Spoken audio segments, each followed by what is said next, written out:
In 2003, a 19-year-old college dropout named Elizabeth Holmes had a vision that would change medicine forever. She believed she could create a device that runs hundreds of blood tests from just a single drop. Within years, Theranos became Silicon Valley's hottest startup, valued at over $9 billion. Holmes dropped out of Stanford and poured her savings into her startup. She was driven by a personal story. Her grandfather had suffered from a blood clot, and she wanted to prevent tragedy through faster, cheaper testing. It was a compelling narrative that would captivate investors for years. She assembled a world-class board of directors featuring former secretaries of state, generals, and respected business leaders. These heavyweight names lent credibility to her claims and opened doors to major investments. Investors saw the board and trusted blindly. The device she promised to build, called the Edison, would supposedly work like magic. Drop in blood, get results instantly with no mess and no pain. It sounded too good to be true, and it was. By 2010, Theranos had raised hundreds of millions in funding. Holmes became the world's youngest self-made female billionaire, at least on paper. She was featured on magazine covers and hailed as the next Steve Jobs. But behind closed doors, the Edison didn't work. Engineers struggled for years to make it reliable. The device couldn't perform the tests Holmes promised, couldn't run them from a single drop, and often produced inaccurate results. Rather than admit failure, Holmes made a bold and reckless decision. She would secretly use commercial machines made by other companies to run the tests, while telling investors the Edison was working perfectly. It was fraud on a massive scale. Theranos began partnering with major pharmacy chains. They promised to bring blood testing to thousands of retail locations. It seemed like Walgreens and other partners were betting their reputations on a lie they didn't know they were telling. Patients began receiving inaccurate test results, sometimes with dangerous health consequences. A woman might be told she was pregnant when she wasn't, or someone might get false results about their blood clotting ability, information that could literally be life or death.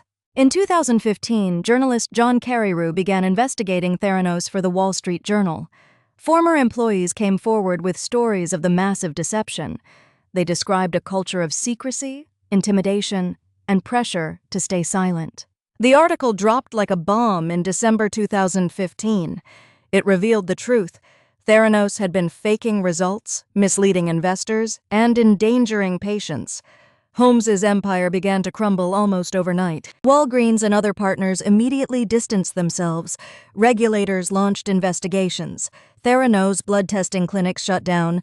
The $9 billion valuation evaporated, leaving investors devastated. Holmes initially tried to defend herself. She claimed she was a victim of a male-dominated industry conspiring against her. She spoke about her vision and her struggles, but the evidence was overwhelming. The SEC brought civil charges against Holmes for massive fraud. She was forced to pay millions in fines and return her company equity. She was also banned from being an officer of a public company for years. In January 2022, Holmes faced a criminal trial on multiple counts of fraud and conspiracy. Prosecutors presented evidence showing she deliberately deceived investors and customers. The trial lasted months. Witnesses testified about Holmes's lies, her knowledge of the device's failures, and her deliberate cover-up. Former employees described the pressure and the threats they faced for questioning her claims. The prosecution built an airtight case. In January 2022, a jury found Holmes guilty on 4 counts of fraud. She faced up to 20 years in prison. The conviction sent shockwaves through Silicon Valley and the startup world. In November 2022, Holmes was sentenced to over 11 years in prison. She would serve her time while appealing her conviction. Her co-founder and boyfriend, Ramesh Sonpal, also faced legal troubles. The Theranos scandal became one of the biggest startup frauds in history. It cost investors hundreds of millions of dollars. More importantly, it revealed how Silicon Valley's culture of innovation can enable deception when no one asks hard questions. Investors had been so seduced by Holmes' story and her prestigious board that they ignored basic due diligence. They didn't demand proof. They didn't ask for independent validation. They wanted to believe in the dream. The media played a role, too. They accepted Holmes's narrative without skepticism. Magazine profiles portrayed her as a visionary genius. Headlines celebrated her success. Few journalists asked if the claims actually made scientific sense. The FDA had also been slow to act. Theranos operated in a regulatory gray area for years.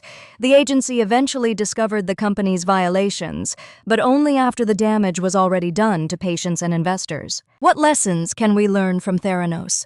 First, be skeptical of founders who claim to have changed everything. Second, demand evidence for extraordinary claims. Third, ask hard questions about business models that seem impossible. Board members matter, but prestigious names don't guarantee integrity. Investors should verify that board members actually understand the business and actively challenge the founder. Rubber stamp boards enable fraud. Corporate culture matters too.